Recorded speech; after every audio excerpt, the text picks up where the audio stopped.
We'd like to welcome each and every individual to Voices of Integrity podcast for the Top Gun Sales Bootcamp training. And this one's going to be a really interesting one, but let's get through our numbers really fast here. Nora, what you got?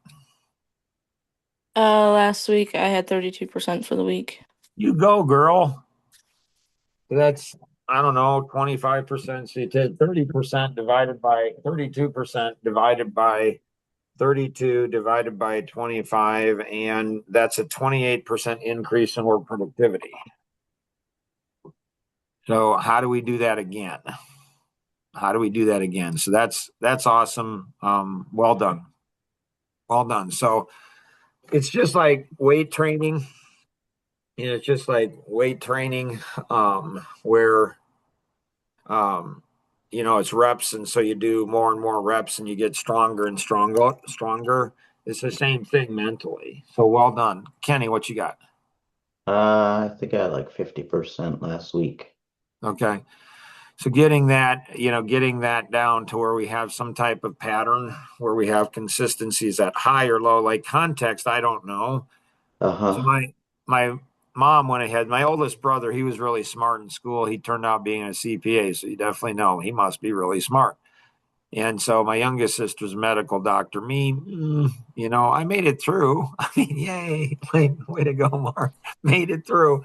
But and my mom said to me once, she said, when I was in high school, I think it was, she said, Mark, if you get a C in a class and that's the best you could do, and your brother gets an A, your older brother gets an A in a class, and that's not the best he did, you did better than your brother.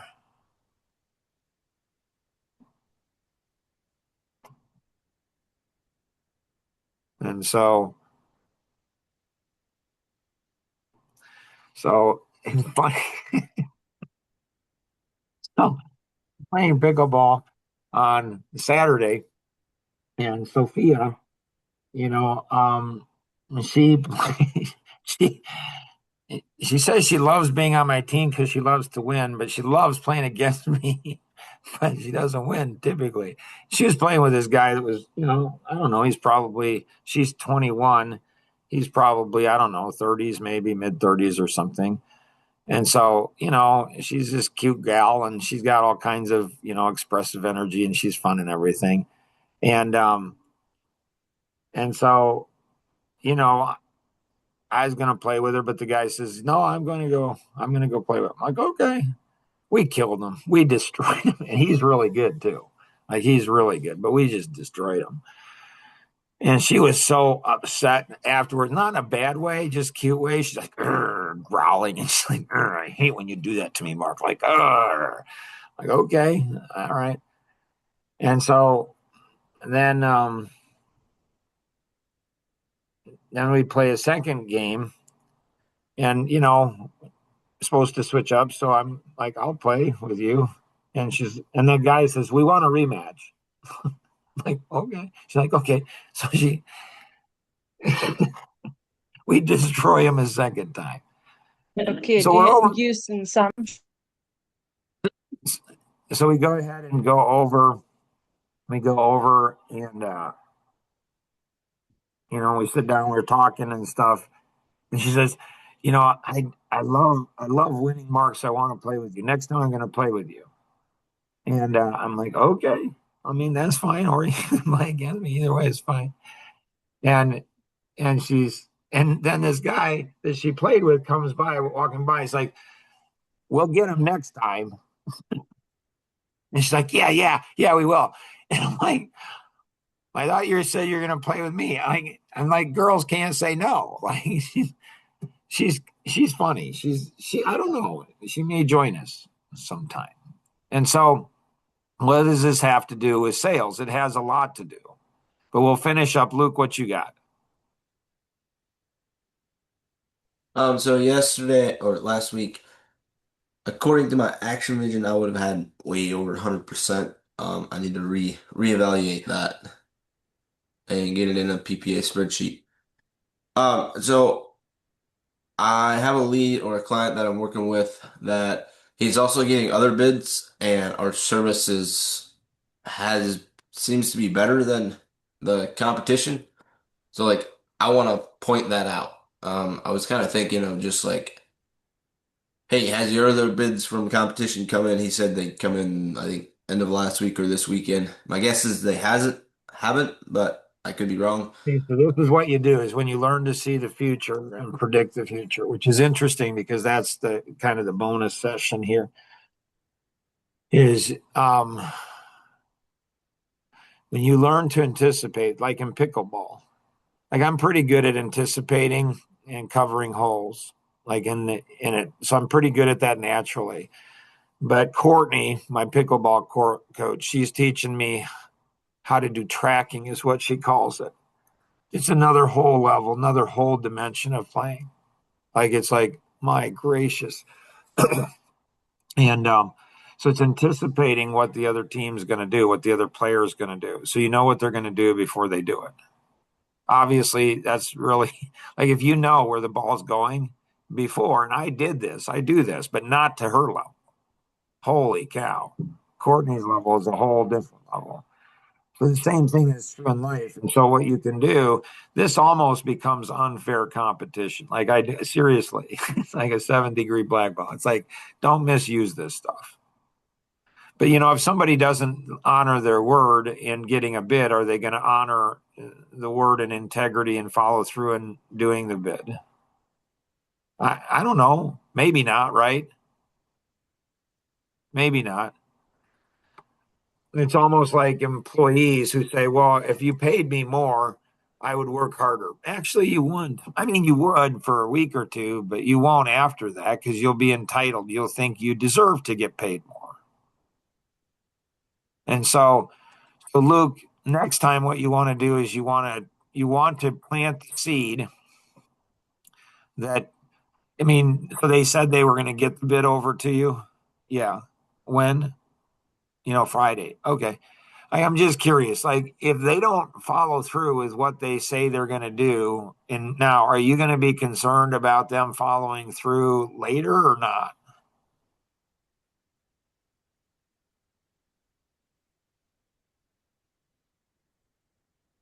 Mm-hmm. So, Luke, it's just like in pickleball. It's like Ben, my 27-year-old son, he came and played yesterday. It's like flow. So he needs to work on flow. It's like dancing. It's like your body all is in flow. Everything's in flow. It's not clunky. It's like that's what you need. It's like, am I saying you should take dance classes? I'm not.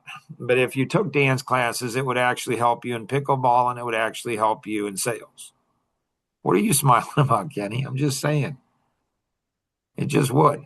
I mean, not all dance. I mean, some dance is clunky. This is real. Like, this is like your body, everything is in flow. It's all moving in flow. So I would say go with what your gut feel says. Go for that.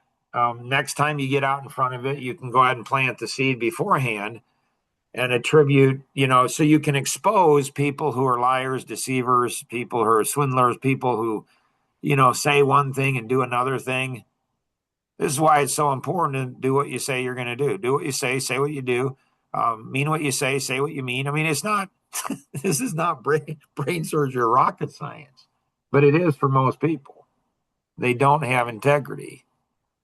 So integrity is saying what you're going to do on the little things. If somebody's not going to go ahead and be integrous on little things, they won't be on big things. Eventually, it's going to crack.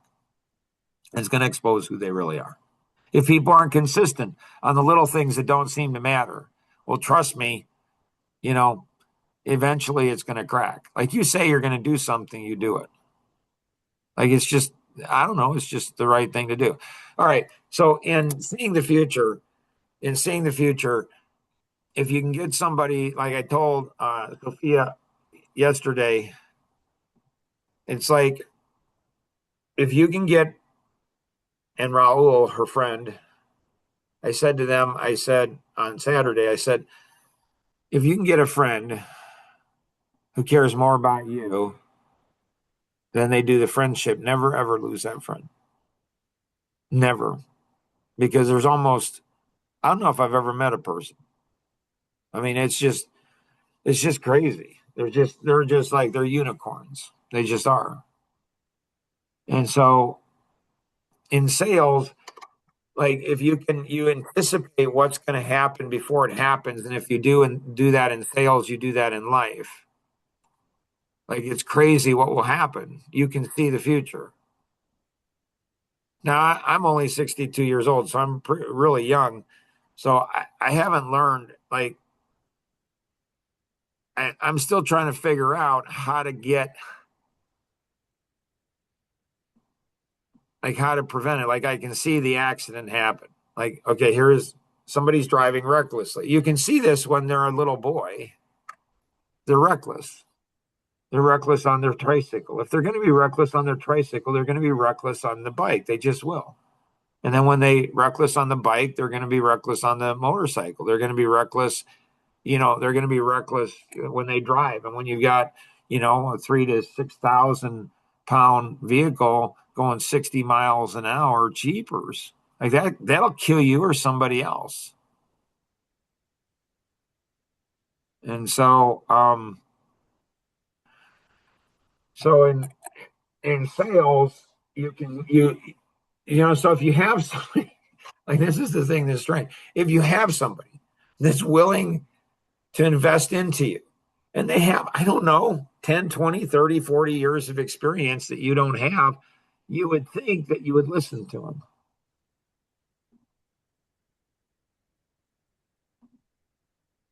I would think so. I mean, when I was in my 20s, I actively searched out somebody that had more experience. For whatever reason, wasn't able to find them. And I worked hard. I did find Tom when I was 40. And I am eternally grateful for him, for what he's done in my life. And Alvin Miller, I'm just eternally grateful. I know you guys got to run, or some of you got to run. Anyone that has to run,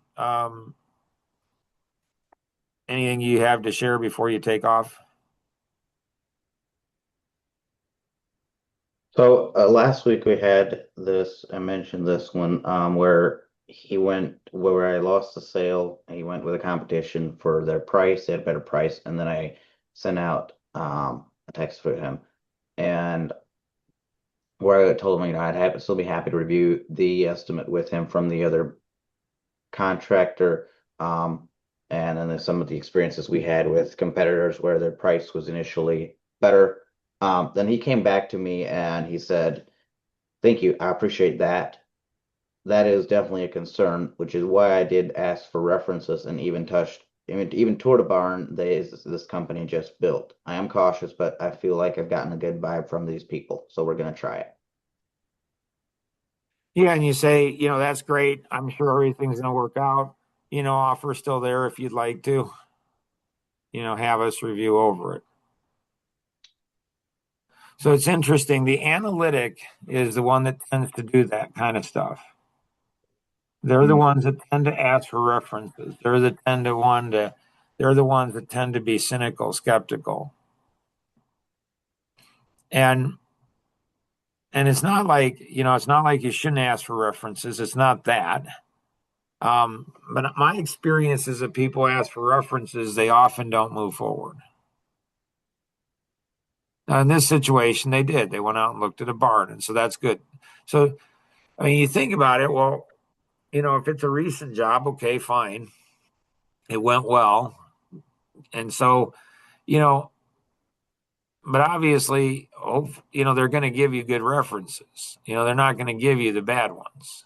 Right. So, but the bad ones, is that a business's issue or is that, somebody else's issue? And so if you had done the process, see, this is something we'll never know, right?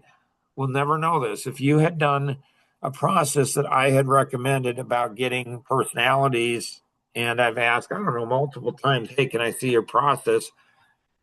I don't think I've gotten, like, what's the scripting? What's the scripting? What's the thing? And maybe, I mean, I can take ownership. It's like, I haven't pushed it. I hadn't made it, like, hey, you show me this stuff. I mean, I haven't done that. But if you had done the personality stuff, if you had a better process, would you have gotten it? The truth is, neither one of us know. Right. But in sales, like in life, You know, if you do it and it doesn't work, come back humbly and say, I think I did the process, like the golf pro principle. Like, you know, trust the integrity of the system. Well, what if the system doesn't have integrity? Yeah, it's a valid question. But more likely than not, you know, we're not following the system.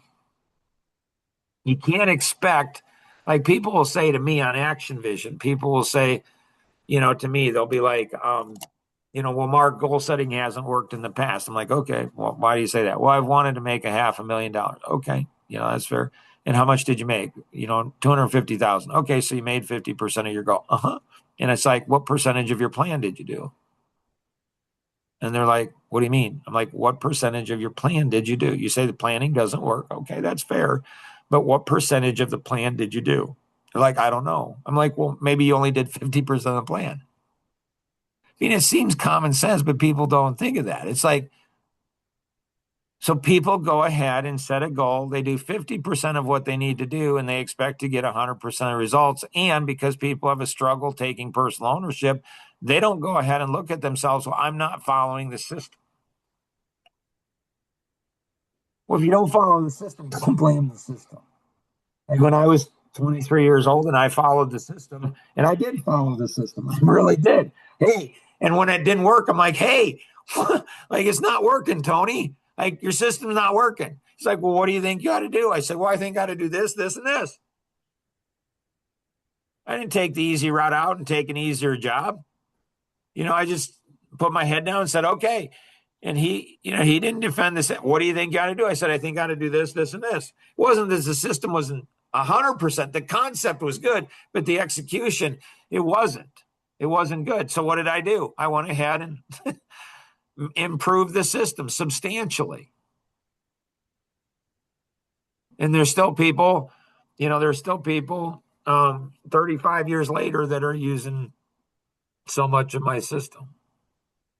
And so anything else anybody has that any of you need to take off?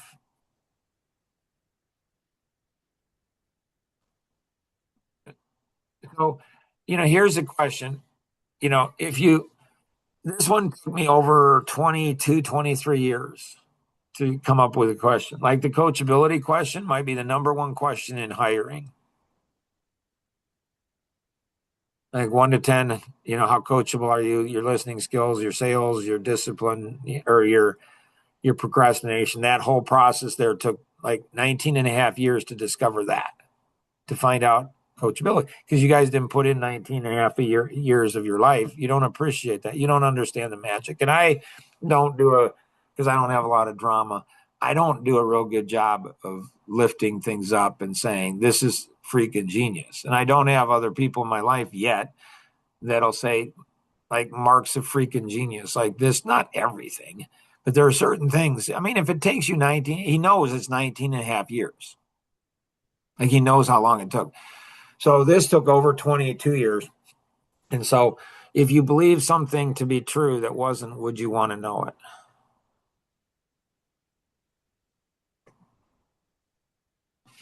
And just because somebody says yes doesn't mean yes. It just means that they think it's yes. And so what responsibility do we have in leadership and sales management as human beings to help people to see things? Like a lot of this stuff, being a seer, like Joe Reed, he's like a Coffee Connection, just out of nowhere. He's like, I come and he's like, Mark, you're a seer. I'm like, well, what's the seer? He says, you see things in the past that other people don't see. You see things in the present other people don't see. And you see things in the future that other people don't see. I'm like, oh, that's pretty cool. My mom was a seer. She was like that too. And so, and then, you know, there's 3 ladies that are giving me advice to just rip the Band-Aid off, but do they really want me to rip? Seems like they might not. Seems like they say they want to, I should, but there's all these conditions. Well, if you do, So if I rip the Band-Aid off, if I rip the Band-Aid off and they don't like it, well, you need to change your tone, or you need to do this, or, well, what, this and this. Like, maybe they should be asking themselves the hard questions, like, why, when somebody does something that I ask and it's not exactly perfect as I ask it to be, why don't I say, why don't I like when people do what I ask? Why does it have to be done perfect? Which again is, it's ego. It's, you mean perfect. I'm not saying, it's just. And so each of these personalities is interesting. And understanding and having self-awareness is important. And, when you see stuff into the future, and, oh, we haven't even talked about, just slightly about, spouse. And so, if you're a man and, you go to church, and the pastor goes ahead and tells you your wife and kids, they don't care about the house you live in, or the car you drive, or, do you have this? Are they being honest?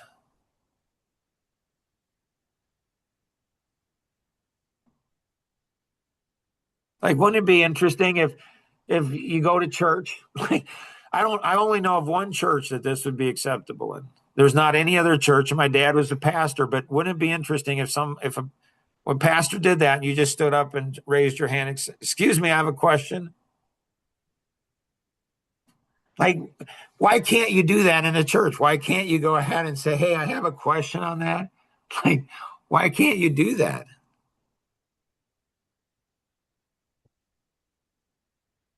Have you You're tried afraid it? of getting exposed? Kenny, what were you saying? Have you tried it? Ish. Didn't work out so good for my wife and kids. It was fine for me. Like, I don't care. Like, kick me out of your church. Like, oh, oh no. Like, and my life can't operate. Like, it's just like, really? And so, like,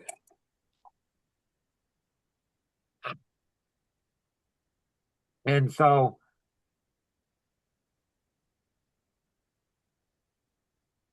like, yeah, like, it's weird. Christians are just strange. They're just strange. They say they say they believe the Bible. They say they believe the Bible. Uh, but the Bible says the truth will set you free, and they don't want the truth. And people are weak. They just are. And my heart goes out to the weak. If somebody's weak and they know they're weak, that's good, because then they know they're weak. Like, it's okay. They know they're weak. That's okay. There's nothing wrong with being weak. You're not better if you're strong. Matter of fact, it's like, it sucks to be strong. But anyways, but if you think you're strong when you're weak, that's an issue. That is an issue. So how do you know? How do you know if you're weak? It's not that hard. Can you be challenged, or do you come up with, whenever you're challenged, you're just like, I'm just shutting down. Like, yeah, but I'm not going to say anything. It's fine. I don't care if you say something. You don't say something. It's not punishment to me. Like, I don't care. But are you really saying it? Because you just don't. You just know. You just know, ego wise. You're going to go ahead. Like, there's some rules on personality, and we'll close out with this. So, never go ahead and get into an argument with an analytic, because even if you're wrong, they have enough data to make it look like they're right, at least in their own mind. And I'm analytic, so I understand this principle. Never get into a fight with a driver, because a driver will never enter a fight that they cannot win. So what they'll do is the analytic will just get into fights because they can always win in their own mind. They just always do. They just always win. They just do. They just do. So they don't mind getting into fights where they lose, because in their own mind they're always right. They just are, and it's okay. It's just people. They train everybody around them to go, you got it. Yeah, you got it. You got it. The driver, though, is not going to go ahead and enter into a fight that they know they can't win. So just don't do it. If you ever go ahead and talk to if you ever know somebody that's a driver analytic, they're brutal. Just don't. I mean, it's unbelievable because the driver can see the big picture and have the details to support it. So you're just never going to win. You just don't. But the expressive, don't get into a fight with an expressive because they'll just drain the very life out of you. Like it's just so much drama, trauma, so much everything. It's just crazy. Just crazy. Don't ever get into a fight with an amiable because they're the most fatal of all four personalities. Because they will poison everything. Everything and everyone. You will lose. You think you're strong as a driver analytic, you're not. An amiable will take you out like you cannot believe. So, some lessons. So what happens if an amiable and an analytic get together, fight? Oh my gracious. So they stubborn like nobody's business, and they have all the data to back up it's bedrock, it's concrete. You just don't, it's just, and they'll just do what you don't even know what they're doing because they're gonna lie to you. But it's not really lying, it's just being nice. How is lying being nice? Well, it just is. Like, so they will withhold data. They will go ahead and manipulate things, and when they're wrong and it blows up in their face, it's not their fault. It's somebody else's fault. And typically, you pin it on the driver. Just blame the driver for everything because the driver just okay, like whatever, like yeah. So they don't learn. They just don't learn. And so if you have high turnover in an organization, it's for one of two reasons typically. It's typically because you don't have amiables. Amiables will go ahead and help when everything's in flow. Amiables, because they can understand the other personalities. So they'll connect, and so people will go ahead and try to eliminate the alpha, which is typically the driver. Because the driver is going to be the most honest, and so they're the most vulnerable of all four personalities. The driver is the most vulnerable because they're the most honest. And so, but the amiable will actually be a good team member and cover their back and say, did she really mean that? I mean, look at that. I mean, why are they saying it? Like they will go ahead and cover their back. A good amiable, it's like healing. It's just like it's crazy what happens. Like so, if you have high turnover, typically it's because you don't have an amiable on the team. The amiables are like healing. They're just natural healers. They just are because they can see everybody's perspective and they bring it all together. But if you have a bitter amiable, it'll destroy everything. Like everything. It's unbelievable what the damage that they will do. A bitter amiable will go ahead and destroy everything. And what you'll do is they won't leave the organization. They won't leave the organization. And so you'll see this person dropping off and this person dropping off and this person dropping off. And it won't look like they're the ones. It'll look like it's the driver. And after you get rid of the driver, it'll look like it's the expressive. And after you get rid of the expressive, it'll be the analytic. But the amiable in many ways, and I'm not, amiable. I mean, maybe as a kid I was, but the amiable in many ways is the most powerful of all four personalities, naturally. They're crazy powerful. But you get all four of them and you get them all in line, like Coach Steve Ryan. He says the power of one. You slap an opponent, with an open hand, it stings. You take that same four fingers and a thumb, bring it into a fist, hit that opponent with the same force that you did before, and you'll knock them out. So that's what, that's really what my vision for Top Gun sales boot camp is. My vision is you guys would be friends for life. It may change over the seasons, which is fine. but you've been through something that's a bonding experience. You've been through something that's intimate, passionate, frustrating. I mean, there's so much stuff going through your head in sales. And yeah, it's just so much stuff. And so my vision for all of you is that you would find community, friendship, alliances, things that you can do, because you really truly can make so much more together. So the company that I've owned the longest, Synergy Solutions, 34 years now. The definition of synergy is that the combination of the individual parts will do far more together than all of the parts could do individually.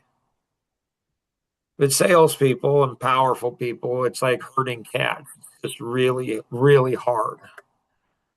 So I haven't been able to do that, what I would consider successfully. If you look at it one way, like, I don't know, 97% of businesses go out of business in 7 years, and so 34 years. So there's some amount of success paid. It's funded a whole bunch of things. So in one perspective, Synergy's been amazingly successful, like crazy successful. In another way, it's not even anything close to what it could be. I mean, not even close. And so there's some exciting things. If you have any questions on any of this, connect with the individual who invited you to participate, or you can call toll free 888-230-2300, outside the US 630-393-9909. Have an amazing day. Thanks, everybody.